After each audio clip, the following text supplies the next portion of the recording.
I'll play e4. And we have a king's pawn, knight f3. I've had this position many, many times throughout the series, from both colors, actually. Now, knight f6 is the start of the two knights defense. And there's a few moves that white can play here. Knight g5 is kind of the start of the fried liver, if I want to go into that. There's pawn d3, which is the most solid move. Knight c3 would walk into the center fork trick, so I don't want to do that. Yeah, what do I want to do? Let's go for a fried liver, knight g5. We'll see how well my opponent is prepared here. d5 is the best move. And take on d5. Now the true fried liver is after knight takes d5, there's a move knight takes f7. But my opponent's going for a pretty tricky line, which I sometimes like to play from the black side, this move knight d4. And there's a really cool trap here that white could walk into if I play d6. There's a long variation which ends, I think, around move 10 or 15 with white getting mated. I'm not going to go into that, but I'll show it after the game. I have studied this position before, and I do know the best move is pawn c3, trying to exploit the knight on d4. So this is a nice move to, to put the pressure on, and black does kind of have to know what to do here to not be in trouble. Of course, the knight can move. Only safe square is knight f5, which I think is playable. But the best move, as far as I know, is pawn b5.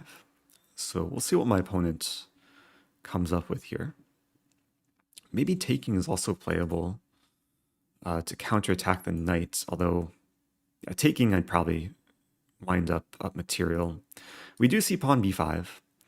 And now, it's a weird situation, because if I take the knight, I lose the bishop, and then it just becomes a very strange pawn structure. But I'm going to play the move bishop to f1, and this is still part of my opening preparation. It looks ridiculous having recently developed the bishop to move it all the way back to its starting square. But the point of this move is I'm keeping the tack on the knight. I didn't move to e2 because that would allow knight takes e2. And I didn't move to d3 because that would allow bishop f5, which is a nice resource. So from f1, I'm putting the bishop on a square where it can't really be exploited, and I'm keeping the tack against the b5 pawn. And meanwhile, the knight's still attacked, and if it moves, then I'm going to take the pawn with check. So yeah, black still is in a small predicament. Now, most players, especially at this rating level, won't know this line with c3 followed by bishop f1. So I'm not surprised that my opponent is taking time here to try and figure out what to do. I'm pretty sure there is some famous game. Bobby Fischer had white from this position. I believe he was playing in the simul, or he was giving the simul, and he had famously lost within 15 moves. It can still be tricky for white if black knows what to do. I'm pretty sure the best move is knight takes d5. There was a time a few years ago, I gave a lecture for the St. Louis Chess Club on this exact variation. I'm pretty sure I showed the Bobby Fischer game. So if I can dig up the link to that lecture, I'll link it below. But it's been a long time since I actually looked at these lines in depth. And it's possible it's the first time for my opponent running into this exact line. There's been so many games in this series where I've been the one taking time early, sometimes to explain things, sometimes because I'm confused early on and trying to figure out the best path forward. But I feel like this game is going to be a very big opening lesson, and I'll definitely want to take the time afterwards to explain some of the ideas which I can't explain in this position. So we see bishop g4, which is a counterattack. It's not a move I've seen before, so this is kind of my first moment where I'm on my own. My first impression is just to play pawn f3. And I don't think there's any other move to even consider here. Like knight f3 is just a big concession. Meanwhile, the queen has no good squares. Bishop e2 would get the queen trapped. So let's go for pawn f3. This is usually not a move you want to play early in the game because it weakens the king. But here it's very much justified. Saving my queen, attacking the bishop. The knight is still attacked. b5 is still a target. And yeah, with two minor pieces attacked in black's position, it does look like I'm going to be winning material here. We see queen takes d5, so opponent is giving me the option which piece to capture. I think both moves are probably fine. I'm a bit more inclined to take the knight first, because then, like, assuming black will save the bishop, then I can take the pawn. Maybe that looks strange to allow queen takes pawn to attack the king and the knight, but then I'll have queen e2, which will likely force a queen trade. So yeah, let's go ahead and take. I guess it is possible black can take back, which would counterattack the knight. But I think in all these lines, I'm going to be up a piece in the end. And it's just a matter of making sure that black doesn't have any compensation, really. I just have to make sure my king is going to be safe when the center opens up. Okay, we see queen takes d4. So this actually gives me some options. I could take on b5 with check or take the bishop right away. If I take on b5, then the bishop can save itself with bishop d7. So yeah, let's just win more material. I'm not scared of queen e4, although I am scared of queen f2, which is a checkmate threat. But there's definitely ways to deal with that.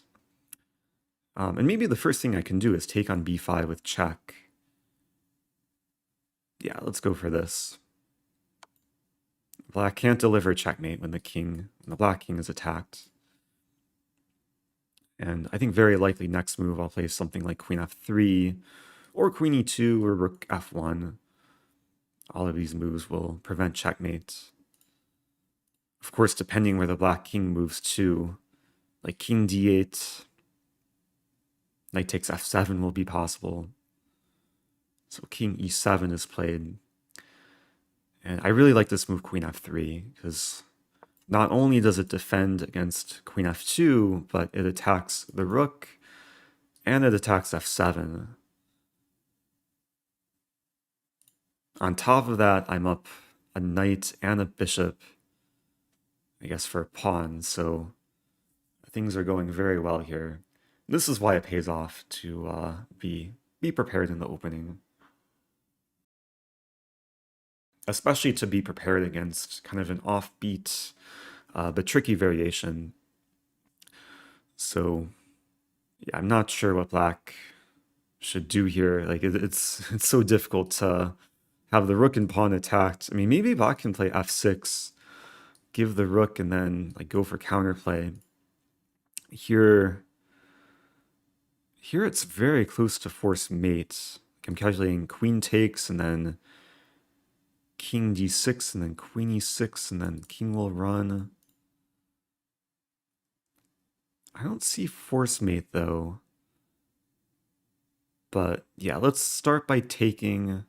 And I think what I'll do is after king d6, I'll play queen e6, and then I'll just look to. Wait a minute, I was gonna say I'll look to take the knight, but the knight's defended, so let me be a little bit careful here. Almost had a moment of like actual oh no, my queen. Yeah, maybe I'll just look to keep checking the king. Queen c6. Of course, black is threatening queen f2. Like after king b4, black is threatening maiden 2 with queen f2, king d1, knight e3 would be checkmate because the rook pins a pawn on the d file. But I have the initiative. I'm the one attacking black's king. And it looks like I can just play a3 here. If the king moves to a5, queen a6 will be checkmate. And the only other legal move is king b3.